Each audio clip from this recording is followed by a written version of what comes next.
Oke, baik. Assalamualaikum warahmatullahi wabarakatuh. Selamat malam semuanya.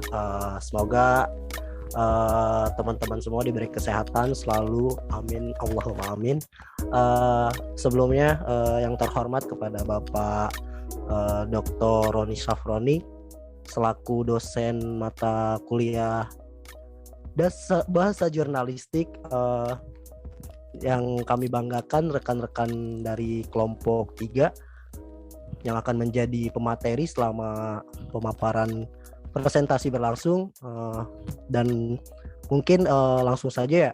Pertama-tama saya selaku moderator akan memperkenalkan diri terlebih dahulu, baik anggota maupun saya pribadi.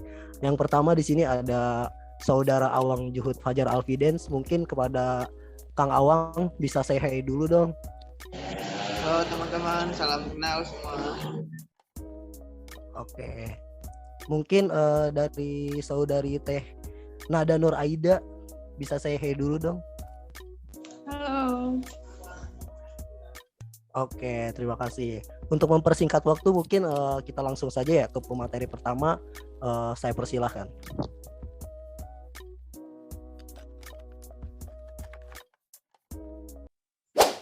Baik, terima kasih moderator. Mungkin slide selanjutnya. Dalam bahasa jurnalistik sedikitnya terdiri dari 3 unsur. Yang pertama adalah kata, kalimat, dan paragraf atau alinea. Ada aturan-aturan yang harus diperhatikan dalam menulis ketiga unsur tersebut. Sekarang saya akan membahas kata. Kata adalah kumpulan abjad yang disusun teratur sehingga dapat memberikan makna. Kata ada beberapa bentuk, di antaranya adalah kata dasar, kata beribuhan, kata ulang, dan kata majemuk. Dalam dunia pers, kata digunakan dalam penulisan berita mempunyai ciri-ciri yang khas. Yang pertama adalah kata yang digunakan harus mudah dimengerti. Yang artinya setiap kata yang digunakan itu haruslah mudah dipahami pembaca maupun pendengar. Selanjutnya adalah kata yang digunakan harus dinamis. Kata yang ditampilkan harus memberikan arti yang lebih hidup, lebih bersemangat, sesuai dengan kondisi dan situasi pernyataan yang akan disampaikan. Yang ketiga adalah kata yang muncul harus demokratis, yang maksudnya gagasan atau pandangan yang mengedepankan persamaan hak. Dalam bahasa jurnalistik, pemakaian kata harus langsung ke pokok persoalan atau straight on to the point. Makna tunggal, tidak konotatif, tidak bertele-tele, tanpa basa-basi, ringkas dan jelas, serta mudah dimengerti oleh orang awam. Seperti itu. Mungkin selanjutnya. Baik, selanjutnya kalimat. Dalam kaidah bahasa, kalimat ialah penggabungan kata yang mengandung arti. Saat menulis suatu berita, wartawan atau para insan jurnalis harus memegang prinsip-prinsip atau aturan dalam menyusun kalimat, sehingga kalimat tersebut tidak membingungkan masyarakat yang membaca berita di media massa cetak. Kalimat yang digunakan dalam jurnalistik yaitu kalimat efektif. Keefektifan kalimat ditunjang oleh keteraturan struktur atau pola kalimat. Oke, baik, selanjutnya di sini ada 10 prinsip menyusun kalimat-kalimat jurnalistik menurut Punjana Rahardi. Jadi mungkin di sini ada beberapa poin ya, lumayan banyak. Jadi prinsip menyusun kalimat itu terdiri dari yang pertama, yaitu bercirikan padat, singkat, tajam, dan lugas. Yang kedua, berciri sederhana dan tidak berbelit. Yang ketiga, membatasi kalimat luas. Yang keempat, menggunakan bentuk yang tidak verbalitas. Yang kelima, memiliki preferensi pada bentuk-bentuk pendek. Yang keenam, mengutamakan bentuk positif dan bentuk aktif. Yang ketujuh, mengutamakan berciri jelas, tegas, dan tidak kabur makna. Yang kedelapan, membedakan secara jelas bahasa tutur dan bahasa tulis. Yang kesembilan, memiliki preferensi pada bentuk yang sederhana, pendek, dengan tetap berdasar pada kaidah-kaidah linguistik. Yang terakhir, yaitu membatasi bentuk-bentuk kebahasaan yang terkena interferensi bahasa asing. Selanjutnya akan dilanjutkan oleh saya.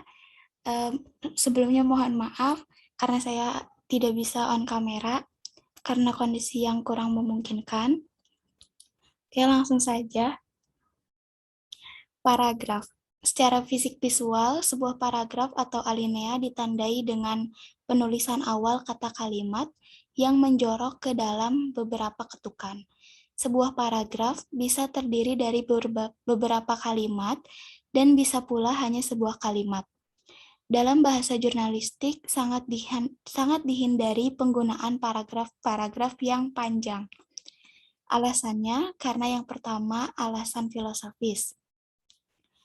Bahasa jurnalistik harus disajikan secara sederhana dan ringkas. Dan yang kedua, alasan teknis. Bahasa jurnalistik disajikan dalam ruang lajur-lajur kolom yang sangat pendek dan sempit. Menurut Jago Tarigan, definisi paragraf adalah seperangkat kalimat tersusun logis sistematis yang merupakan satu kesatuan ekspresi pikiran yang relevan dan mendukung pikiran pokok yang tersirat dalam keseluruhan karangan. Definisi tersebut dapat dikaitkan dengan jurnalistik. Paragraf jurnalistik adalah seperangkat kalimat tersusun, logis sistematis, yang merupakan satu kesatuan ekspresi pikiran yang relevan dan mendukung pokok pikiran yang tersirat dalam keseluruhan paparan materi jurnalistik tertentu. Ya, untuk selanjutnya ada karakteristik alinea bahasa jurnalistik.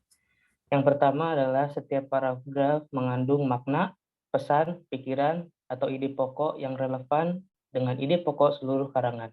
Adapun yang kedua adalah umumnya paragraf dibangun oleh sejumlah kalimat. Selanjutnya ada paragraf juga adalah satu kesatuan ekspresi pikiran. Paragraf adalah kesatuan yang koheren dan padat, dan kalimat-kalimat paragraf tersusun secara logis dan sistematis. Adapun fungsi paragraf jurnalistik yang pertama adalah menampung ide pokok, dan fungsi kedua adalah memudahkan pemahaman jalan pikiran, dan yang ketiga ada melahirkan jalan pikiran sistematis, dan yang terakhir mengarahkan pembaca ikuti alur penulis.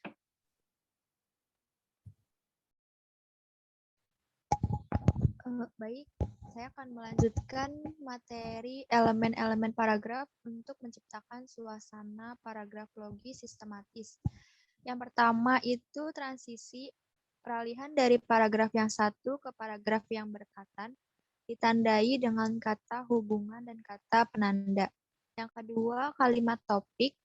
Kalimat topik pada bahasa jurnalistik disebut kalimat utama. Yang ketiga, kalimat pengembang merupakan penjabaran atau perluasan dari gagasan pokok yang terdapat dalam kalimat utama.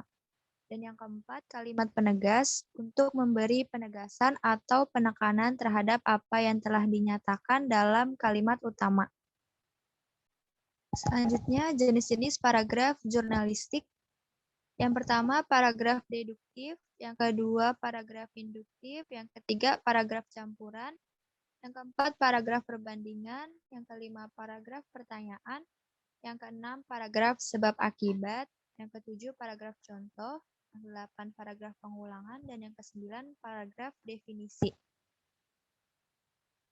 Kesimpulannya, bahasa jurnalistik atau bahasa pers merupakan salah satu ragam bahasa kreatif bahasa Indonesia. Bahasa jurnalistik mengikuti kaidah bahasa baku dengan lebih menekankan pada daya kekomunikatifannya. Dalam bahasa jurnalistik, sedikitnya terdiri dari 3 unsur, yaitu kata, kalimat, dan paragraf atau alinea. Penggunaan kata dalam penulisan berita harus mudah dimengerti, dinamis, dan demokratis.